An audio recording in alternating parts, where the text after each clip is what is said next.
اعوذ باللہ من الشیطان الرجیم بسم اللہ الرحمن الرحیم۔ اصحاب صفہ کون تھے؟ اب مسجد نبوی میں جب اس کی تعمیر کا کام مکمل ہو گیا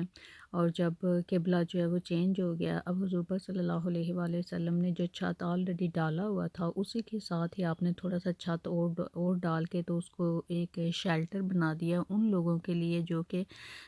اسلام قبول کر کے تو دور دور سے آ رہے تھے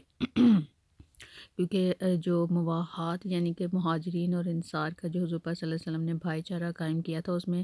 آلریڈی آپ نے جو 100 انصار اور مہاجرین ہیں ان کو ام،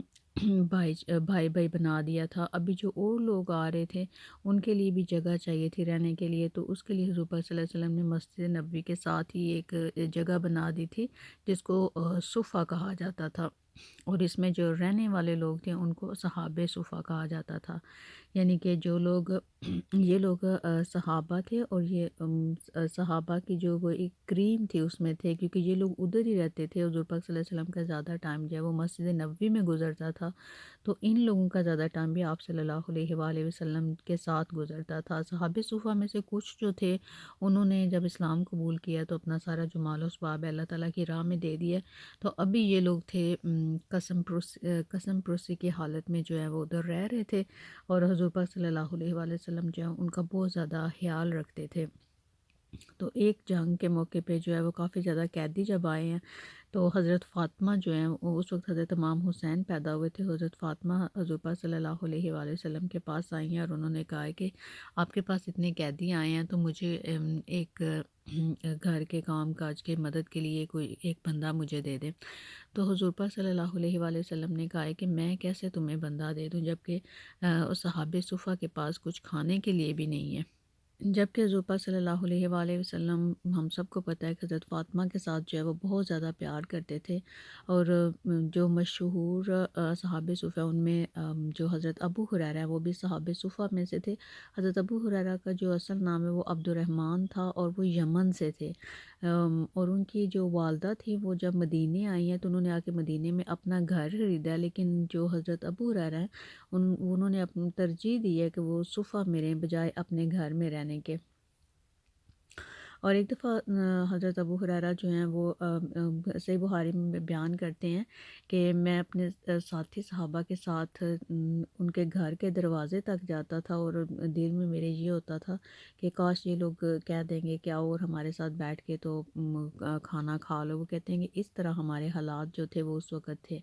یہ صحیح بخاری میں خود حضرت جو ابو ہریرہ ہیں وہ بیان کرتے ہیں۔ اور ایک اور حدیث جو ہے انہوں نے نریٹ کی ہے صحیح بخاری میں، وہ کہتے ہیں کہ ایک دن مجھے بہت زیادہ بھوک لگی ہوئی تھی اور ہمارے پاس کچھ بھی کھانے کے لیے نہیں تھا، تو پھر حضور پاک صلی اللہ علیہ وآلہ وسلم آ گیا، وہ مجھے لے کے تو اپنے ساتھ گھر گئے ہیں، اور گھر جا کے انہوں نے حضرت عائشہ سے پوچھا کہ گھر میں کچھ کھانے کے لیے آیا، تو انہوں نے کہا ہے کہ انصار جو ہیں ساتھ والے انہوں نے دودھ کا ایک گلاس دے کے بھیجا ہے۔ تو وہ کہتے ہیں وہ گلاس حضور پاک صلی اللہ علیہ وسلم نے رکھا ہے اور مجھے کہا ہے کہ جاؤ جا کے تو دوسرے جو صحابہ صفہ ہیں ان کو بھی لے آؤ۔ تو وہ کہتے ہیں کہ میرے دل میں یہ خیال آیا کہ مجھے اتنی بھوک لگی ہے تو یہ دودھ تو مجھے چاہیے تھا، لیکن کہتے ہیں کہ میں نے آپ کا حکم جو ہے اس کی تعمیل کرنی تھی تو میں گیا اور جا کے ان کو بھی، وہ کہتے ہیں اس وقت 40 کے قریب جو صحابہ صفہ ہیں اس وقت ادھر موجود تھے، یعنی کہ ان کی تعداد جو ہے وہ گھٹتی بڑھتی رہتی تھی۔ وہ کہتے ہیں وہ سب آئے ہیں، آ کے بیٹھے ہیں، اور وہ جو دودھ کا ایک گلاس تھا وہ کہتے ہیں کہ حضور پاک صلی اللہ علیہ وآلہ وسلم نے مجھے کہا ہے کہ ان کو جو ہے یہ دودھ دو۔ وہ کہتے ہیں میں نے ایک ایک کر کے وہ ایک جو دودھ کا گلاس تھا وہ میں نے ایک ایک کر کے سب کو دیا ہے اور سب نے پیا ہے۔ اور کہتے ہیں جب سب نے پی لیا اور میں نے گلاس دیکھا ہے اور حضور پاک صلی اللہ علیہ وسلم کو جب میں نے دیا ہے تو وہ بالکل ایسے ہی بھرا ہوا تھا کہ جیسے ان کو دیا ہے میں نے۔ تو کہتے ہیں کہ پھر حضور پاک صلی اللہ علیہ وسلم نے مجھے کہا ہے کہ تم بھی دودھ پی لو۔ کہتے ہیں کہ پھر میں نے دودھ پیا، پھر آپ نے کہا ہے کہ اور پی لو۔ کہتے ہیں پھر میں نے پیا 2-3 دفعہ، وہ کہتے ہیں مجھے حضور پاک صلی اللہ علیہ وسلم نے کہا ہے کہ اور پیو، تو وہ کہتے ہیں میں نے اتنا زیادہ پی لیا، میں نے کہا یا رسول اللہ ابھی تو میرے پیٹ میں اتنی جگہ بھی نہیں ہے کہ میں اور پی سکوں۔ تو وہ کہتے ہیں جب ہم سب لوگ پی چکے ہیں تو اس کے بعد حضور پاک صلی اللہ علیہ وآلہ وسلم جو ہیں انہوں نے بھی وہی دودھ پیا، یعنی کہ آپ دیکھیں کہ ان کا ایک یہ معجزہ ہے کہ ایک دودھ کا گلاس جو ہے وہ کتنے لوگوں نے پیا ہے، اور دیکھیں کہ حضور پاک صلی اللہ علیہ وسلم نے سب کو پلا کے تو اینڈ میں جو ہے خود انہوں نے دودھ پیا ہے۔